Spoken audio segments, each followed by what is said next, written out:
Amados, convidar a igreja a meditar hoje sobre um tema bastante corriqueiro nas nossas vidas. Nós temos com frequência um desafio muito grande na nossa vida. O Levi tem esse desafio mais do que a grande maioria aqui. O desafio de escolher um carro novo. Uma coisa boa, né? Quem não gosta de escolher um carro novo? Eu brinco com o Levi porque ele tem a graça de trocar de carro todo ano. Quase como lá em casa. Também troco de carro a cada 10 anos. Minha esposa que me ama cada vez mais por isso, né? Mas tivemos a graça, a bênção de há pouco tempo trocarmos de carro. E após percorrermos algumas lojas, né, e ela já sabia o que ela queria, mas, enfim, né, fomos fazer os famosos test drive, né, para escolhermos o nosso carro. E, no final das contas, ela comprou não o carro que ela queria, né, o carro que as filhas queriam. A gente faz muito disso também, né? Fazer a vontade daqueles que têm a opinião mais forte dentro de casa. E, ao escolher o carro, nós temos diversos itens que precisamos levar em conta, né? Aos que gostam mais do desempenho, Fernandão que o diga, né? Nada como um 6 canecos. Mas as mulheres normalmente gostam de escolher detalhes um pouco mais sutis do que a potência do carro. Lá em casa, o que foi levado mais em consideração foi o espaço interno. E mesmo no espaço interno tem diversas peculiaridades, né? Uns se preocupam mais com o tamanho do porta-mala. Normalmente nós temos que arrumar as malas lá dentro. As mulheres se preocupam com o lugar onde retoca a maquiagem, chama espelho aquilo, né? Enfim, há uma sorte de utensílios no espaço interno que tem que ser considerado. Eu confesso que com 3 mulheres em casa, arrumar as malas no porta-malas é sempre um desafio, né? Então, eu continuo preocupado com o tamanho do porta-malas. Mas espaço interno também. Especialmente o espaço interno do nosso coração. Como nós temos preenchido o espaço interno do nosso coração. Como nós temos nos preocupado em priorizar as coisas que colocamos nesse espaço interno tão precioso.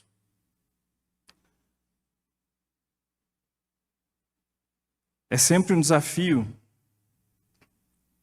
saber priorizar nas nossas vidas. E essa priorização é essencial para que possamos ter o melhor resultado possível em tudo que fazemos. Vamos orar. Senhor Deus, eu te peço que nesse momento o Senhor esteja conosco, falando à tua igreja, esteja tirando todo o empecilho do nosso coração, dos nossos ouvidos, da nossa mente, para que possamos simplesmente entender o teu propósito para as nossas vidas. Que os meus lábios não atrapalhem o mover do Espírito Santo na tua igreja. É o que eu peço em nome de Jesus. Amém. Vamos abrir as nossas Bíblias em Mateus 12, versículos de 33 a 38. Mateus 12, de 33 a 38. Ou fazei a árvore boa e o seu fruto bom, ou a árvore má e o seu fruto mau, porque pelo fruto se conhece a árvore. Raça de víboras, como podeis falar coisas boas sendo maus? Porque a boca fala do que o coração está cheio. O homem bom tira do tesouro bom coisas boas, mas o homem mau, do mau tesouro, tira coisas más. Digo-vos que, de toda palavra frívola que proferirem os homens, dela darão conta no dia do juízo. Porque pelas tuas palavras serás justificado e pelas tuas palavras serás condenado. Amém?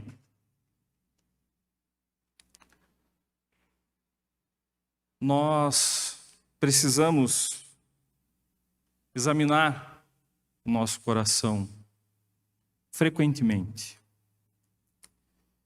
Precisamos entender o quão útil e necessário é o que temos deixado habitar os nossos corações.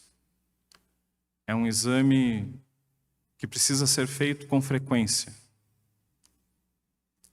Se conseguimos guardar bons tesouros nos nossos corações, nas nossas mentes, teremos bons resultados. Mas se aquilo que está em nosso coração são sementes do mal, elas vão nos levar à destruição. Nas empresas nós temos, no final do ano, sempre um momento que se chama housekeeping, né? Nada mais é do que limpar a casa. Mas a maior parte das empresas instituem, né, no final do ano, que você tem que se livrar de tudo aquilo que não serve mais, de toda aquela papelada que você acumulou durante o ano, enfim, de todas as bugigangas que nós gostamos de guardar nas gavetas. Temos que praticar o 5S, né, e nos livrarmos daquilo que não nos serve mais, nos livrarmos de toda a quinquilharia. Mas dentro das nossas mentes, dos nossos corações, não tem um sininho que toca quando precisamos fazer esse housekeeping no nosso coração. Como podemos ser ávidos a tirar aquilo que pesa nos nossos corações, nas nossas mentes, para que algo novo, algo frutífero, algo positivo entre no lugar daquilo que não serve mais. Na prática, sabemos que não é tão simples fazer essa seleção e essa limpeza. Principalmente porque o mundo quer que acumulemos lixo. E ele oferece lixo de várias maneiras. O lixo intelectual, com as teorias humanas, né? Desde a teoria da evolução, onde se nega o Criador,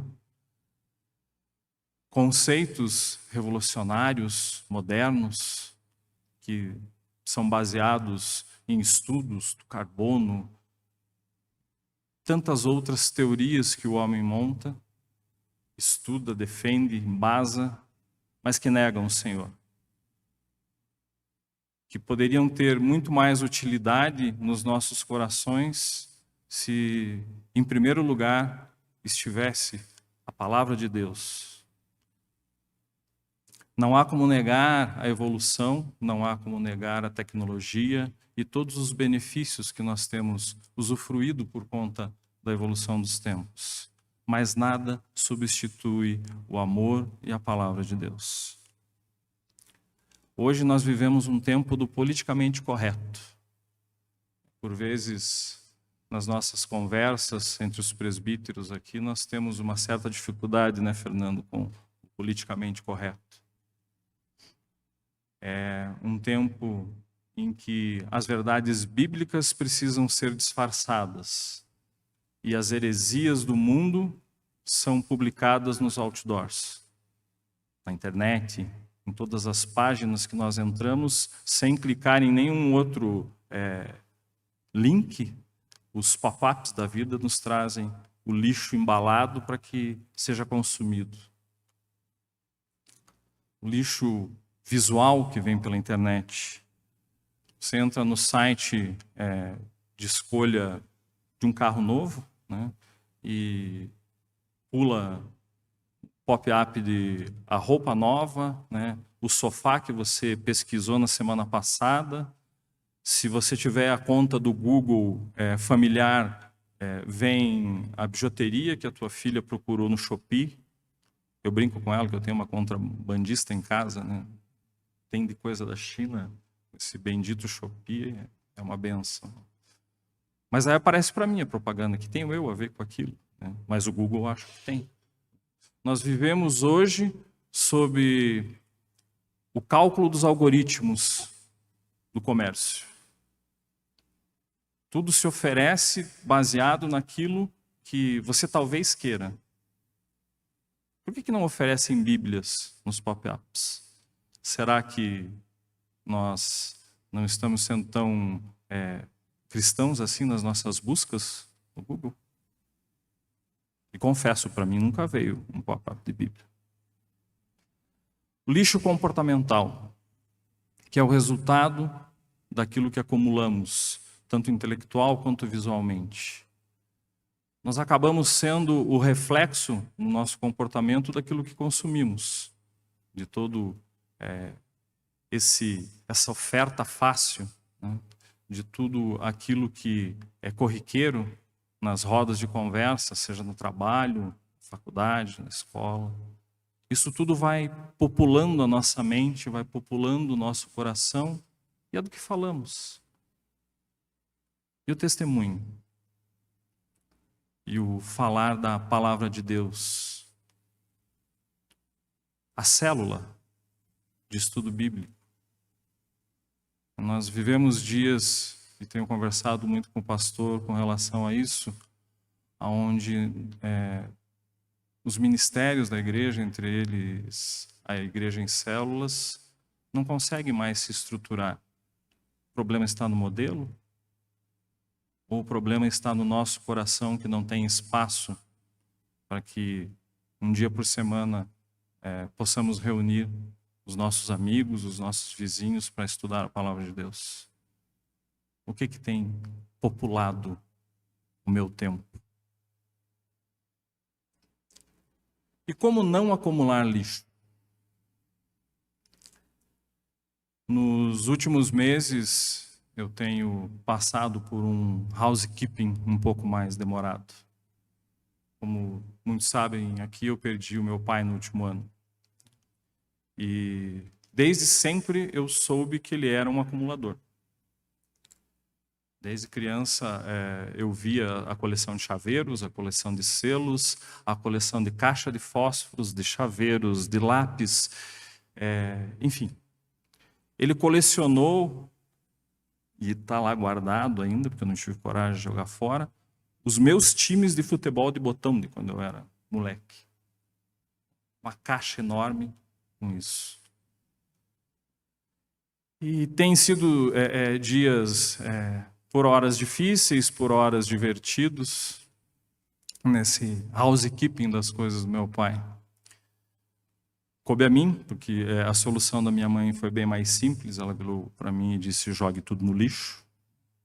Ela já brigou comigo durante o dia, porque eu falei a mesma coisa de manhã. Vai brigar de novo.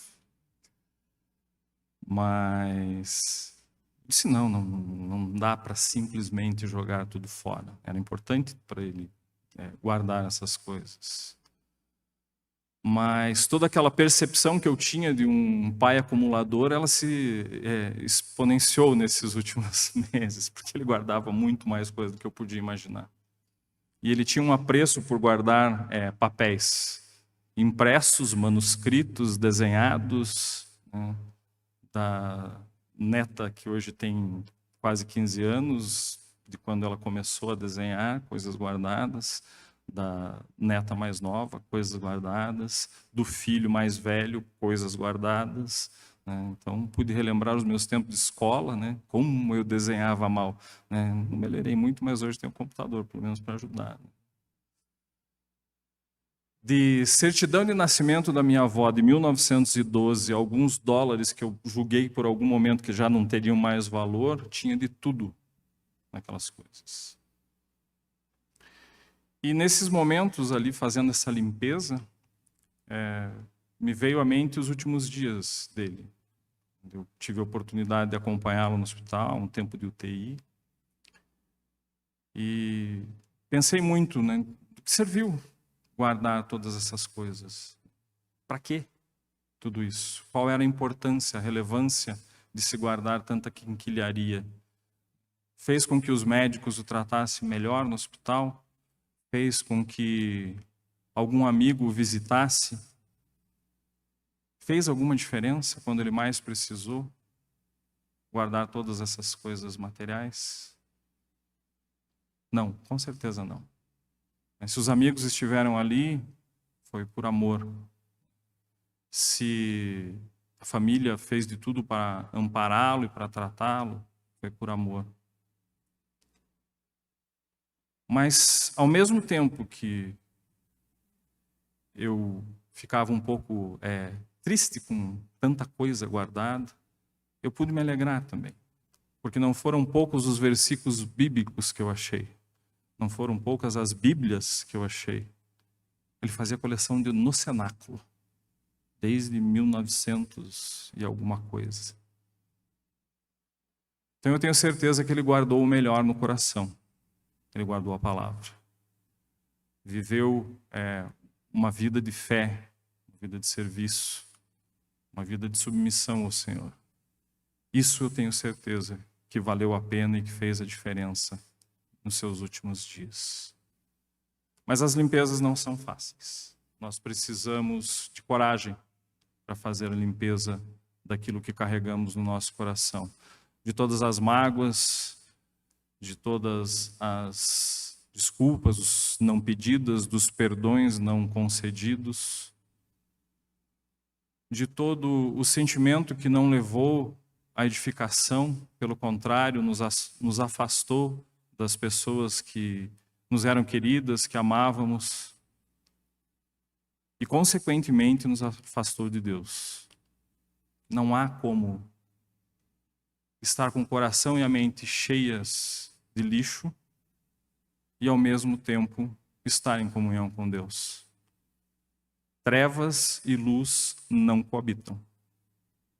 Nós precisamos, de alguma forma, nos acostumar a deixar de lado, a deixar ir, a perdoar, a deixar passar, para que novos sentimentos, novas bênçãos, novas oportunidades vindas do trono do Senhor ocupem a nossa mente e o nosso coração.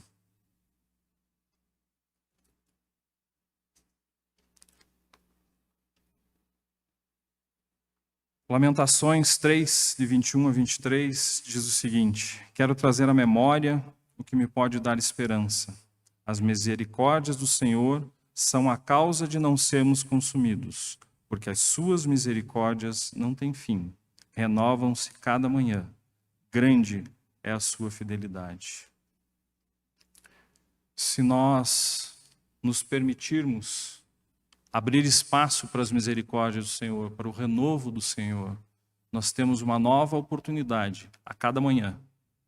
Ele nos chama a sermos renovados, a vivermos em novidade de vida, a deixarmos de lado aquilo que não nos alegra e que não alegra o Senhor.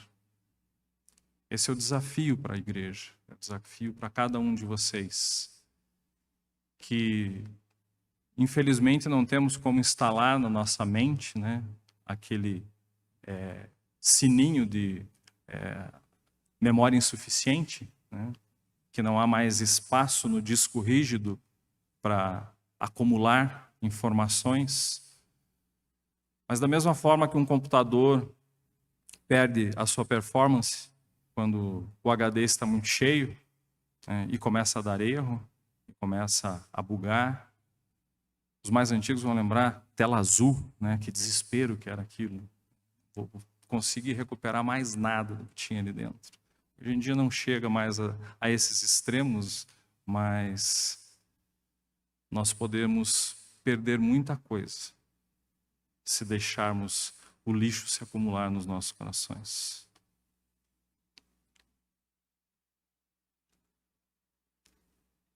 Primeira João, capítulo 1, versículos de 5 a 10, diz o seguinte: ora, a mensagem que da parte dele temos ouvido e vos anunciado é esta, que Deus é luz, e não há nele treva alguma. Se dissermos que mantemos comunhão com ele e andamos nas trevas, mentimos e não praticamos a verdade. Se porém andarmos na luz com ele, como ele está na luz, mantemos comunhão uns com os outros, e o sangue de Jesus, seu Filho, nos purifica de todo pecado. Se dissermos que não temos pecado nenhum, a nós mesmos nos enganamos, e a verdade não está em nós. Se confessarmos os nossos pecados, Ele é fiel e justo para nos perdoar os pecados e nos purificar de toda injustiça. Se dissermos que não temos cometido pecado, fazemo-lo mentiroso, e a sua palavra não está em nós. Nós precisamos investir na nossa vida de oração, na nossa vida de leitura da palavra. É esse o mecanismo de limpeza do coração do ser humano. Confessar os seus pecados, reconhecer que tomou um caminho errado, uma decisão errada, que proferiu uma palavra que feriu alguém. Reconhecer os nossos erros é o primeiro passo para deixar de lado essa carga, esse lixo. É o primeiro passo para preencher os nossos corações com aquilo que vai nos edificar, nos transformar. Não é muito fácil pedir perdão. Mas a palavra de Cristo traz o perdão para as nossas vidas. Nós estamos muito habituados a ver nas pregações que o remédio para as aflições, o caminho para a comunhão é palavra e oração. Mas não há outro caminho. Nós vamos continuar repetindo isso e devemos repetir isso, que a palavra de Deus e a oração são as ferramentas mais poderosas que o cristão tem em suas mãos, para tudo que lhe aflige. Ela é o antivírus, ela é a ferramenta de limpeza, ela é a ferramenta de renovo para as nossas vidas.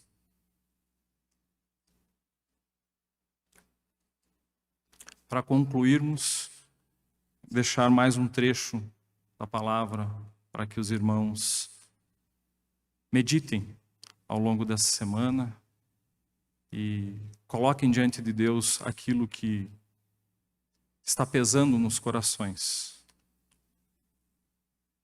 Salmos 51, de 1 a 13.